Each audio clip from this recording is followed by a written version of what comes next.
আসসালামু আলাইকুম, সবাই কেমন আছেন? আলহামদুলিল্লাহ আমি ভালো আছি। আজকে আমি রান্না করব কচু শাকের ঘাটি। এই জন্য প্রথমেই আমি কচুর শাককে ছোট ছোট পিস করে কেটে নিচ্ছি।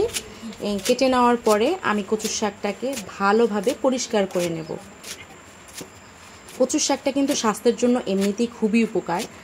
আমার এই কচুর শাকটা আমি পরিষ্কার করে নিয়ে হয়ে গেছে। এখন আমি একটি কড়াইতে পরিমাণ মতো পানি এবং লবণ দিয়ে কচুর শাকটা ভাপ দিয়ে নিচ্ছি। কচুর শাকটা ভাপ দিয়ে নিলে গলা ধরার সম্ভাবনা থাকে না, যার কারণে আমি ভালোভাবে কচুর শাকটা ভাপ দিয়ে নিয়ে নিচ্ছি। কচুর শাকটা আমার ভাপ দেওয়া মোটামুটি হয়ে গেছে। এখন আমি এটাকে নামিয়ে আমি একটি পাতিলে সরিষার তেল নিয়ে নিচ্ছি। এর মধ্যে নিয়ে নেব সামান্য পরিমাণে জিরা। আমি এখন এর মধ্যে দিয়ে দেব পেঁয়াজ, কাঁচামরিচ আর রসুন।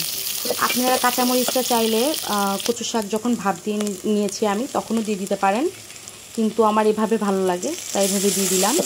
এখন এর মধ্যে দিয়ে দিচ্ছি আমি পেঁয়াজ বাটা, রসুন বাটা আর সামান্য পরিমাণে আদা বাটা। আদা বাটাটা অপশনাল, আপনারা চাইলে দিতেও পারেন, নাও দিতে পারেন। এটাকে এখন ভালোভাবে আমি একটু কষিয়ে নেব। এর মধ্যে সামান্য একটু পানি দিয়ে দিচ্ছি যাতে মশলাটা না ধরে যায় বা পুড়ে না যায়।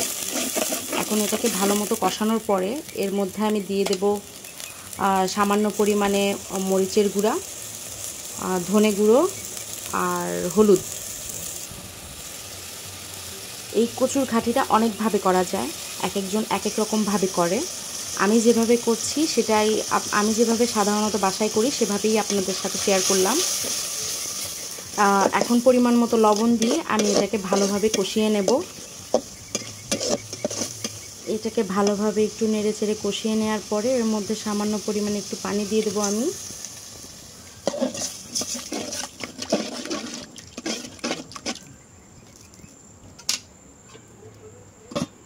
এটাকে কিছুক্ষণ ঢেকে কষানোর পরে এর মধ্যে আমি চিংড়ি মাছ দিয়ে দেব। আমি চিংড়ি মাছ দিয়ে করছি, এটা ইলিশ মাছের মাথা দিয়েও করা যায়, তাতেও স্বাদ অনেকাংশে বেড়ে যায়। আমার মোটামুটি কষানো অনেকটা হয়ে গেছে। এখন আমি এর মধ্যে দিয়ে দেব যে কচুর শাকটা আমি সিদ্ধ করে রেখেছি, সেই কচুর শাকটা আমি এখন এর মধ্যে দিয়ে দেব।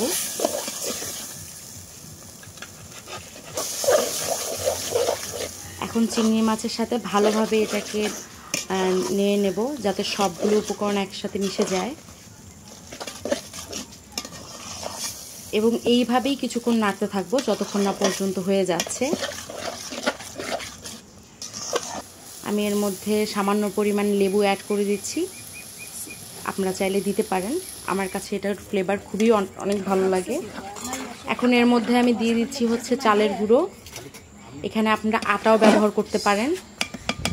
এটাকে আঠালো করার জন্য আসলে এটা দেওয়া হয়েছে, এবং এইভাবে খেতে আসলেই অসাধারণ লাগে, আপনি ট্রাই করে দেখতে পারেন। আমার হয়ে গেছে রান্না।